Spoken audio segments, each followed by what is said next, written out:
क्या जल्द ही विलुप्त होने वाली है देवों की भूमि उत्तराखंड?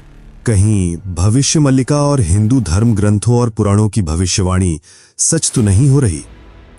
आखिर क्यों बार बार उत्तराखंड में एक के बाद एक प्रलय आ रही है? आखिर इन सब प्राकृतिक आपदाओं का रहस्य क्या है? बड़ी दुख की बात है, अगस्त के महीने में दूसरी बार उत्तराखंड को इतनी भयानक प्राकृतिक आपदा का सामना करना पड़ रहा है।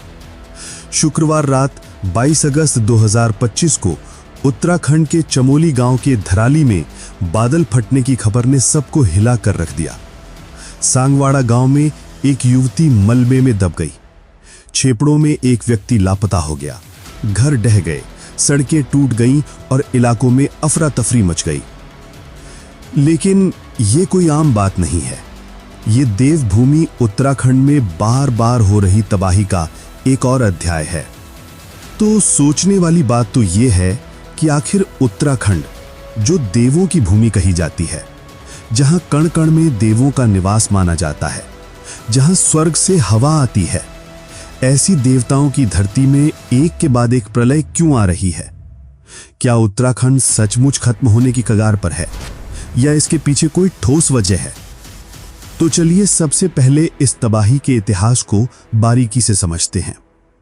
सबसे पहले 1970 में अलकनंदा नदी में भयानक बाढ़ आई, जिसने बद्रीनाथ के पास हनुमान चट्टी से लेकर हरिद्वार तक 320 किलोमीटर के दायरे को तहस नहस कर दिया। फिर इस घटना के 21 साल बाद यानी 1991 में उत्तरकाशी में 6.6 तीव्रता का भूकंप आया, जिसमें 768 लोग मारे गए और गांव तबाह हो गए। अब यहां के लोग संभले ही नहीं थे कि 1998 में फिर से एक बार पिथौरागढ़ के मालपा में भूसंकलन ने 225 लोगों की जान ले ली। तीर्थयात्री और स्थानीय लोग मलबे में दब गए और इसके अगले साल 1999 में चमोली में भूकंप ने 100 लोगों की जान ली और भारी नुकसान भी किया। ये उतना भी भयानक नहीं था। आगे के आंकड़े आपके रोंगटे खड़े करने वाले हैं, क्योंकि 21वीं सदी में यह सिलसिला और तेज हो गया। साल 2010 में भारी बारिश से बाढ़ और भूसंकलन ने दर्जनों लोगों की जान ली और हजारों लोग बेघर हो गए। तबाही ने अपना प्रचंड रूप दिखाया, लेकिन प्रकृति का असली तांडव तो अभी बाकी था। जून 2013 केदारनाथ त्रासदी में प्रकृति ने ऐसा प्रकोप दिखाया जिसे देश कभी नहीं भूल सकता। 16 और 17 जून को केदारनाथ और आसपास के इलाकों में बादल फटने और ग्लेशियर लेक आउटबर्स्ट की वजह से भयानक बाढ़ आई। केदारनाथ मंदिर के पास चोराबाड़ी ग्लेशियर में बनी झील टूट गई, जिससे मंदाकिनी और अलकनंदा नदियां उफान पर आ गईं। पानी और मलबे का सैलाब इतना तेज हो गया कि केदारनाथ मंदिर के आसपास का पूरा इलाका तबाह हो गया। रामबाड़ा जैसे कस्बे तो पूरी तरह से मिट गए। इस आपदा में आधिकारिक तौर पर 5,700 से ज्यादा लोग मारे गए, लेकिन स्थानीय लोग और विशेषज्ञ मानते हैं कि मरने वालों की संख्या 10,000 से भी ज्यादा थी। लाखों तीर्थयात्री और पर्यटक फंस गए, क्योंकि सड़कें, पुल और हेलीपैड सब बह गए।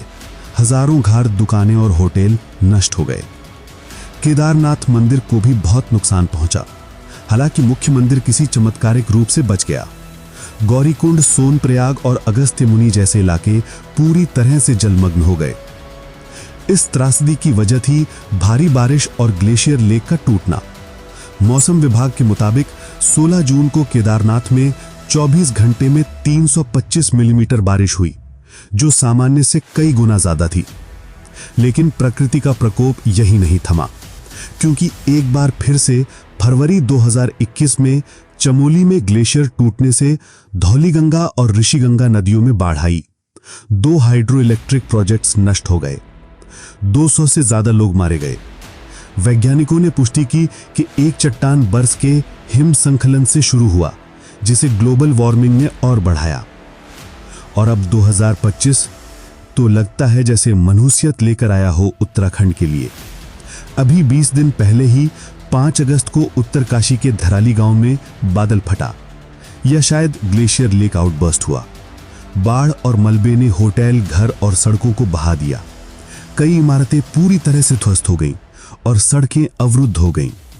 स्थानीय निवासियों के अनुसार रात के समय अचानक तेज बारिश और बादल फटने से नदियां अपने उफान पर आ गई, जिससे मलबा घरों में घुस गया और लोग सोते हुए फंस गए। ये कोई इत्तेफाक नहीं था, ये एक के बाद एक प्रलय का सिलसिला है। भूकंप, भूस्खलन, बाढ़, ग्लेशियर टूटना, उत्तराखंड ने पिछले कुछ दशकों में हजारों जानें गंवाई हैं। 2017 से 2024 के बीच 3,544 लोग प्राकृतिक आपदाओं में मारे गए और 2025 में यह आंकड़ा लगातार बढ़ रहा है। तो आखिर इन सब तबाहियों की असली वजह क्या है? साइंटिस्ट का कहना है कि यह प्राकृतिक और मानवीय कारणों का खतरनाक मिश्रण है। उत्तराखंड हिमालय के नाजुक इलाकों में से एक है जहां भूकंप और मौसमी आपदाएं आम हैं, लेकिन जलवायु परिवर्तन ने इसे और खतरनाक कर दिया है। गर्म हवा ज्यादा नमी रखती है। हर डिग्री सेल्सियस बढ़ने पर यहाँ पर 7% ज्यादा नमी महसूस होती है। इससे बादल फटने की घटनाएं बढ़ रही हैं, जहां एक घंटे में 100 मिलीमीटर से ज्यादा बारिश भी हो जाती है। ग्लेशियरों का पिघलना भी एक बहुत बड़ा खतरा है। हिमालय की बर्फ तेजी से पिघल रही है, जिससे ग्लेशियर झीलें बन रही हैं जो कभी भी फट सकती हैं। मॉनसून का बदलता पैटर्न भी भारी बारिश ला रहा है, लेकिन इंसानों ने इसे और बिगाड़ा है। जंगलों की कटाई ने पहाड़ों को कमजोर कर दिया। नदियों के किनारे बिना सोचे समझे सड़कें, टनल और इमारतें बनाई जा रही हैं। तीर्थ यात्रा और पर्यटन का दबाव बढ़ रहा है। हाइड्रो इलेक्ट्रिक प्रोजेक्ट्स के लिए ब्लास्टिंग ने भूगर्भ को अस्थिर कर दिया है। सीधे शब्दों में कहें तो हम इस देवभूमि को तबाही की ओर ढकेल रहे हैं। अब सवाल है कि क्या वाकई देवभूमि उत्तराखंड जल्द ही विलुप्त होने वाली है? हमारे पुराणों और भविष्यवाणियों में इसके कुछ डरावने संकेत भी मिलते हैं। महाभारत में कलयुग के लक्षणों का जिक्र है, जहां असमय बारिश, बाढ़ और पवित्र स्थानों का विनाश बताया गया है। भविष्य मल्लिका, जो संत अच्युतानंद दास जी की भविष्यवाणियों का संग्रह है, उसमें कहा गया है कि हिमालय में प्रकृति का प्रकोप बढ़ेगा। जब इंसान प्रकृति का अनादर करेगा तब उसे मौसमी मार को झेलना होगा। इसमें लिखा है कि जब पर्वतों की छाती छली होगी और नदियां क्रोध में उफनेंगी, तब देवभूमि संकट में होगी। क्या ये उसी समय की शुरुआत है या ये प्रकृति की मात्र एक चेतावनी है कि अभी भी वक्त है, संभल जाओ? कहा जाता है कि भविष्य मल्लिका में हिमालय के कुछ हिस्सों के विनाश की बात कही गई है, जहां पहाड़ खिसकेंगे और नदियां रास्ता भटकेंगी। ये भविष्यवाणियां आज की आपदाओं से कितनी मिलती जुलती हैं? क्या ये संकेत हैं कि उत्तराखंड का भविष्य अब खतरे में है? क्या ये हमें जागने का एक आखिरी मौका दे रही है? उत्तराखंड की ये आपदाएं हमें सोचने पर मजबूर करती हैं। क्या हम अपनी गलतियों से सबक लेंगे या इस देवभूमि को अपने ही हाथों से बर्बाद कर देंगे? हमें जंगलों को बचाना होगा, बिना सोचे समझे विकास को रोकना होगा और जलवायु परिवर्तन से लड़ना होगा। अगर हमने अभी भी इस चेतावनी को गंभीरता से नहीं लिया, तो शायद वो दिन दूर नहीं जब ये सर्क सिर्फ कहानियों में ही बचेगा। आपको क्या लगता है, क्या उत्तराखंड को बचाया जा सकता है? कमेंट बॉक्स में हमें अवश्य अपनी राय लिखें। अगर आपको ये वीडियो अच्छी लगी है तो इस वीडियो को लाइक कीजिए, हमारे चैनल को सब्सक्राइब कीजिए और ज़्यादा से ज़्यादा शेयर भी कीजिए। तो मिलेंगे अगली बार एक नई खास वीडियो के साथ। तब तक के लिए देखते रहिए संपूर्ण ज्ञान का केंद्र बिंदु, डिवाइन इनसाइट्स।